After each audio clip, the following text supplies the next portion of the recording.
Elles sont plusieurs dizaines de chanceuses à faire leur rentrée dans cette école de Kassala.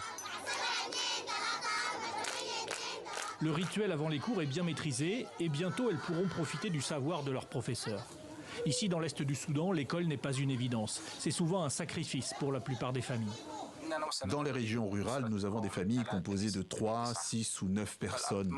Un père ne peut pas supporter financièrement tout cela et les écoles sont loin.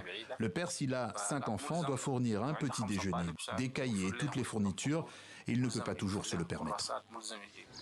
Ces jeunes garçons, par exemple, attendent dans un village un peu excentré de Kassala. Ils vont aider leurs parents en travaillant et ramener l'argent dans la famille. Au Soudan, 7 millions d'enfants ne vont pas à l'école à cause de la pauvreté des zones rurales. Tout est question de conditions de vie. Si nous les laissions tous aller à l'école, alors que nous avons une grande famille, je ne pourrais pas subvenir aux besoins de la famille. Les mettre au travail n'est pas bon. Pour l'avenir, rien ne vaut l'éducation. Mais on est obligé de les mettre au travail pour au moins apporter leur nourriture quotidienne. Mais si nous pouvons nous permettre de leur donner une éducation, nous le ferons toujours. Ces jeunes filles de Kassala ont leur sac de nourriture autour du cou, leur uniforme. Mais dans leur pays, sur 10 jeunes filles, 4 quittent l'école très tôt, selon les statistiques de l'organisation Save the Children. Le système scolaire soudanais, dans un contexte de conflit politique et de sécheresse, est aujourd'hui l'un des plus fragiles du monde.